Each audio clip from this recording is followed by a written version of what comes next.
अस्सलाम वालेकुम dear student. आज हम डिस्कस करने वाले हैं राउल्ट्स लॉ। ठीक है, सो राउल्ट्स लॉ में यहाँ पे कुछ टर्म्स, कुछ इंट्रोडक्शन सबसे पहले उसका देखते हैं, उसके बाद उसकी डिराइवेशन देखेंगे।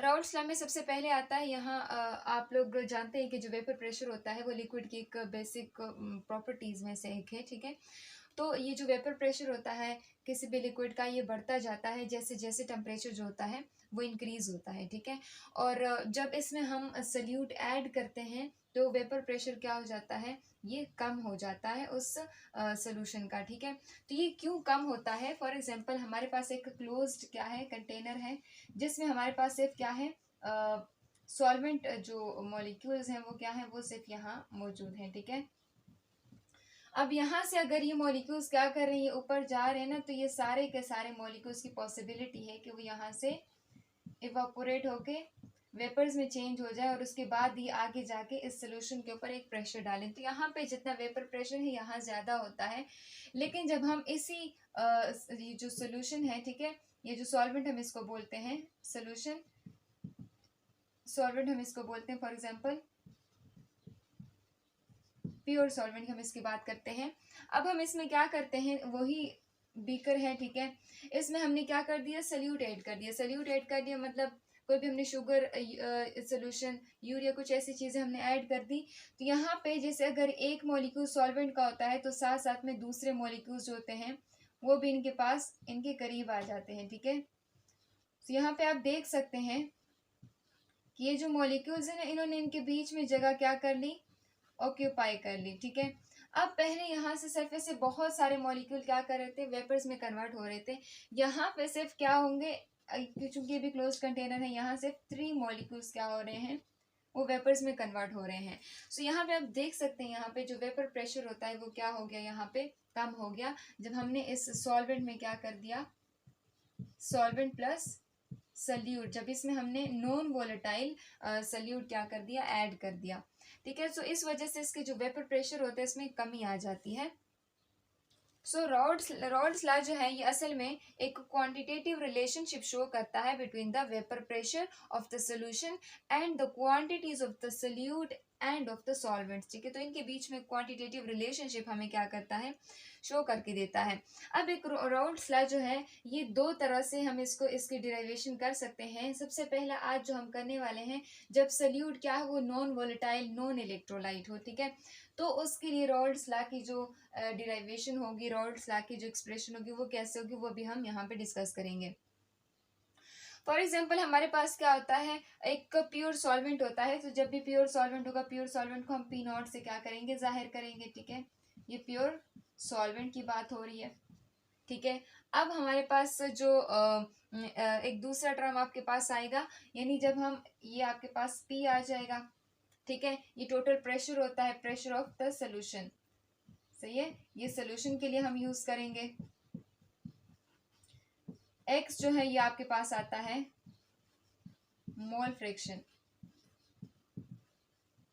अब यहाँ आप लोग देख सकते हैं ये जो टर्म्स आपके सामने कुछ आ रही हैं, ये आपको यहाँ से अंदाजा हो जाएगा। साथ ही साथ यहाँ पे जब भी हम वन यूज करेंगे ना, जैसे हम P1 यूज करेंगे या X1 यूज करेंगे, ठीक है, सो वन का वर्ड हमेशा किस चीज के लिए लिखा जाएगा, सॉल्वेंट के लिए, सॉल्वेंट्स। टू जब भी यूज होगा तो वो सल्यूट्स के लिए होगा। ठीक हो गया, अब हम देखते हैं, आगे चलते हैं डिराइवेशन की जानिब। हमारे पास क्या है, मतलब एक सॉल्वेंट है और एक सल्यूट है। ठीक है, तो उसके जो मोल फ्रैक्शन होते हैं उसको आमतौर पर हम क्या करते हैं, X1 एंड X2 से रिप्रेजेंट करते हैं। यहाँ हमने बात की कि अगर 1 की वैल्यू की तो इसका मतलब सॉल्वेंट का जो मोल फ्रैक्शन होता है, और X2 की वैल्यू की बात होगी तो इसका मतलब सल्यूट का जो मोल फ्रैक्शन होता है वो X2 कहलाया जाएगा। ठीक है, रॉल्ड्स लॉ की सबसे पहले डेफिनेशन आपके सामने यहाँ पे आपके स्क्रीन के ऊपर नजर आ रही है, वो यहाँ पे उसकी मैथमेटिकल डिराइवेशन हम लिखेंगे। इस स्टेटमेंट में बोलते हैं कि जो वेपर प्रेशर होते हैं सोल्यूशन का, उसकी डायरेक्ट प्रोपोर्शनलिटी होती है किस चीज़ के साथ, मोल फ्रैक्शन के साथ। सो उसको हम लिखेंगे पहली डेफिनेशन के मुताबिक, जो प्रेशर होता है, जो वेपर प्रेशर होता है उस सोल्यूशन का, उसकी डायरेक्ट प्रोपोर्शनलिटी है किस चीज़ के साथ, जो मोल फ्रैक्शन होता है, मोल फ्रैक्शन ऑफ द सॉल्यूट, ठीक, सॉल्वेंट, ठीक है, सॉल्वेंट के मोल फ्रैक्शन के साथ उसकी डायरेक्ट प्रोपोर्शनलिटी है, जितना ज़्यादा सॉल्वेंट की मिकदार होगी उतना ज़्यादा वेपर्स होंगे वो बनेंगे, और वेपर प्रेशर क्या होगा, वो जनरेट होगा। तो इसी तरह इस डायरेक्ट प्रोपोर्शनलिटी को हम ख़त्म करेंगे दूसरे टर्म के साथ, जिसको हम बोलते हैं पी नॉट एक्स वन। ठीक हो गया। सो अब हम क्या करेंगे, हम जानते हैं जो मोल फ्रैक्शन की कहानी, हमने मोल फ्रैक्शन की वीडियो जो है ऑलरेडी अपलोड प्लेलिस्ट के ऊपर में मौजूद है, वहाँ आप लोग देख सकते हैं कि जो कंपोनेंट्स वहाँ मौजूद होते हैं ना, उसका जो सम होता है, मोल फ्रैक्शन जितने जितने भी मोल्स वहाँ मौजूद है उनका जो सम होता है वो किस चीज़ के इक्वल होता है, वो वन के इक्वल होता है। So mole fraction for one component, mole fraction for second component is equals to one. ठीक है, ये वन के बराबर होती है, यानी mole fraction for solvent, mole fraction for solute, इन दोनों का जो सम होता है वो हमेशा वन के इक्वल होगा। ठीक है, अब हम क्या करते हैं, हम x1 की वैल्यू को फाइंड आउट करते हैं और x2 को दूसरी जानिब लेके चलते हैं, तो हमारे पास क्या आ जाएगा, x1 is equals to 1 minus x2। ठीक है, सो ये वैल्यू आ जाती है। अब हम क्या करते हैं, यहाँ पे जो ये वाला इक्वेशन हमारे पास आया था, इक्वेशन 1, इसमें हम क्या करते हैं, पुट करने की कोशिश करते हैं। ये जो इक्वेशन है हमारे पास, इक्वेशन सेकंड आ जाता है। सो इस इक्वेशन सेकंड को इक्वेशन 1 में हम क्या करते हैं, पुट करने की कोशिश करते हैं। जब हम ये पुट करेंगे तो यहाँ पे एक वैल्यू आ जाएगी, p is equals to P naught. ठीक है, और अब जानते हैं x2 की वैल्यू, यहाँ x1 की वैल्यू हमने फाइंड आउट कर दी, तो x1 जो है यहाँ पे हम पुट कर देंगे और यहाँ पे आ जाएगा इसके साथ। तो जब हम इसको यहाँ पे लिखेंगे तो यहाँ पे आ जाएगा 1 माइनस x2, ये आ गया। अब हम क्या करेंगे, इस p को इस 1 के साथ, इस p को इस x2 के साथ हम क्या करेंगे, मल्टीप्लाई करेंगे। जब इसके साथ हम मल्टीप्लाई करेंगे तो हमारे पास एक वैल्यू आ जाएगी, p is equals to P naught. जब इसके साथ ये मल्टीप्लाई हो जाएगा तो P naught minus P naught x2 हो जाएगा, पी नॉट x2 हो जाएगा। अब हम क्या करते हैं, इस इक्वेशन को सिंपली रीअरेंज करते हैं। तो रीअरेंज करने के बाद हमारे पास कुछ इस तरह से वैल्यू आ जाती है, P naught minus P is equals to, और ये चीज जो है यहाँ पे आ जाएगी पी नॉट x2। और आप जानते हैं कि ये जो चीज है ना आपके पास, पी नॉट माइनस पी, ये असल में इक्वल होता है किस चीज के, डेल्टा पी के इक्वल होता है। ठीक है, सो ये डेल्टा पी जो है असल में इक्वल हो गया किस चीज के, पी नॉट x2 के। ठीक है, और ये आपके पास आ जाता है second definition of Raoult's law.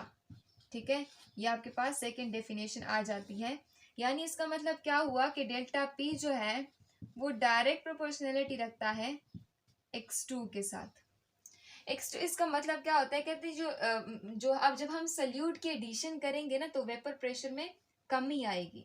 ठीक है, सो यहाँ पे कहते हैं ये जो डेल्टा पी का जो टर्म है ये आपके सामने क्या जाहिर कर रहा है, ये vapour pressure, lowering of vapour pressure को आपके सामने जाहिर कर रहा है। सो ये lowering of vapour pressure is directly proportional to x2।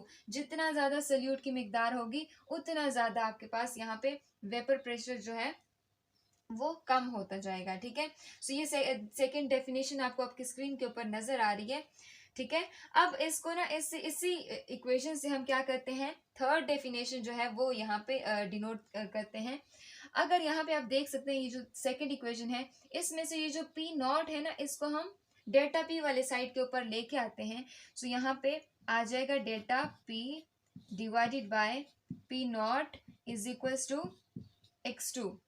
ठीक है, सो ये होती है third definition of Raoult's law, और इसमें ये क्या बोलता है कि the relative lowering of vapour pressure is equals to x2, यानी जितनी ज्यादा यहाँ पे आपको पता चल रहा है कि सल्यूट की मिकदार जो है ज्यादा हो गई है लोअरिंग ऑफ वेपर प्रेशर के, ये इक्वल हो जाता है। ठीक है, so the relative lowering of vapour pressure equal to x2, यानी जो mole fraction of the solute, तो ये इस चीज के इक्वल हो जाएगा। अब ये जो relative lowering of vapour pressure है इसका फायदा क्या होता है। ठीक है, ये जो थर्ड डेफिनेशन आपको बताती है, इसमें हमारे पास यहाँ पे कहते हैं कि जो lowering of vapour pressure, relative lowering of vapour pressure होता है, ये आमतौर पर इंडिपेंडेंट ऑफ टेम्परेचर होता है। ठीक है, साथ ही साथ यहाँ बोलते हैं कि proportional to the concentration of solute, यानी जितनी ज्यादा सल्यूट की मिकदार ज्यादा होगी उतना ज़्यादा ये जो लोअरिंग ऑफ वेपर प्रेशर है ये आपके पास ज़्यादा होगा। ये जो है आपके पास रॉल्ड्स लॉ की 3 डेफिनेशंस आ चुकी हैं और इसके ज़रिए से हम क्या करते हैं, समझने की कोशिश करते हैं कि भाई when solute is non volatile, solute जो है वो नॉन वोलेटाइल है तो उसका जो वेपर प्रेशर होता है वो कम हो जाता है, ठीक है, यानी लोअर, वो लोअर प्रेशर, उसका लोअर वेपर प्रेशर लोअर हो जाता है। सो ये है रॉल्ड्स लॉ का जो फर्स्ट पार्ट, यानी जिसमें सल्यूट को जो सल्यूट है वो नॉन वोलेटाइल है।